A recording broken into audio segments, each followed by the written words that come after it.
Advocate B N Haskar, ഇതിന് ഒരു കൃത്യമായ സുതാര്യതയുമില്ല എന്നതിൻ്റെ ഏറ്റവും പ്രധാനപ്പെട്ട കാര്യമാണ്. ഈ 474.9 ഗ്രാം സ്വർണം, നേരത്തെ ശ്രീ രാജേഷ് നാദാപുരം ചൂണ്ടിക്കാണിച്ചതുപോലെ ഭക്തർ മനസ്സറിഞ്ഞ് സമ്പാദിക്കുന്ന അല്ലെങ്കിൽ മനസ്സറിഞ്ഞ് സമ്പാദിച്ചതിൻ്റെ ഒരു ഭാഗം ഭഗവാന് സമർപ്പിക്കുന്ന, അങ്ങനെ കൂടിച്ചേർന്നുണ്ടായ ഈ 474.9 ഗ്രാം സ്വർണം, ഈ സ്വർണം ഇതുവരെ എത്തിയിട്ടില്ല എന്ന് അന്നത്തെ ഭരണസമിതിക്ക് ഒരു പ്രശ്നവുമില്ലായിരുന്നു. ഇതൊന്നും ആരും പരിശോധിച്ചിട്ടേ ഇല്ലായിരുന്നു. ഈ രീതിയിലുള്ള ഉത്തരവുകളൊന്നും ആരും ഒരു ക്രോസ് ചെക്ക് നടത്തിയിട്ടില്ല എന്ന് ഞങ്ങൾ വിശ്വസിക്കണം.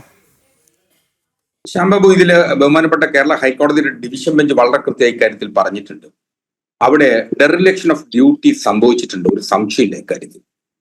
അതിൽ ഇടതുപക്ഷത്തിനോ അതല്ല കേരളത്തിലെ സാമാന്യ ബുദ്ധിയുള്ള ഏതു മനുഷ്യരും സംശയിക്കുന്നത് പോലെ 474.9 ഗ്രാം സ്വർണം അടിച്ചു മാറ്റപ്പെട്ടിട്ടുണ്ട് എന്നുള്ളതിനെ സംബന്ധിച്ച് ഒരു സംശയമില്ലല്ലോ. ആ സംശയലേശമന്യുള്ള കാഴ്ചപ്പാടിന്റെ ഭാഗമായിട്ടാണ് ഇപ്പോ FIR അടക്കം എടുത്ത് അന്വേഷണം നടത്തുന്നത്. ബഹുമാനപ്പെട്ട ഹൈക്കോടതിയുടെ ദൈനംദിന നിരീക്ഷണത്തിലാണ് സ്പെഷ്യൽ ഇൻവെസ്റ്റിഗേഷൻ ടീം ഇപ്പോൾ രൂപപ്പെട്ടിട്ടുള്ളത്.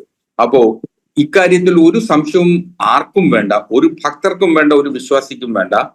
ഇതിൽ ആരൊക്കെ കുറ്റം ചെയ്തിട്ടുണ്ടോ അവരെയൊക്കെ നിയമത്തിന് മുന്നിൽ എത്തിക്കുന്നതിന് വേണ്ടിയിട്ടുള്ള നിതാന്ത ജാഗ്രത സൂക്ഷിക്കും കേരളത്തിലെ ഇടതുപക്ഷം എന്നുള്ളതിൽ ഒരു സംശയം വേണ്ട. ആരൊക്കെ എന്തൊക്കെ തെറ്റിദ്ധാരണകൾ പരത്തിയാലും. മാത്രമല്ല, നേരത്തെ രാജേഷ് പറഞ്ഞു വെച്ചു വന്നത് വിശ്വാസിയല്ലത്. നമുക്ക് തിരുവിതാംകൂർ ദേവസ്വം ബോർഡിന്റെ 1994 വന്നിട്ടുള്ള ദേവസ്വം ബോർഡ് ആക്ടിലെ 94 അമെന്റ്മെന്റിൽ സെക്ഷൻ 5 വളരെ കൃത്യമായിട്ട് പറയുന്നുണ്ട് ആരായിരിക്കണം ദേവസ്വം ബോർഡിന്റെ അംഗങ്ങളായി വരിക, ആരൊക്കെയാണ് തെരഞ്ഞെടുക്കുക.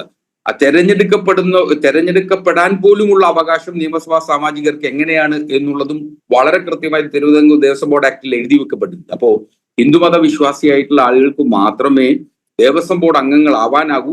അവരെ തെരഞ്ഞെടുക്കുന്ന നിയമസഭാ സാമാജികരും ഹിന്ദുമത വിശ്വാസികളായിരിക്കണമെന്ന് നിഷ്കർഷിച്ചിട്ടുള്ള ഒരു നിയമത്തിന്റെ പരിധിയിൽ നിന്നാണ്.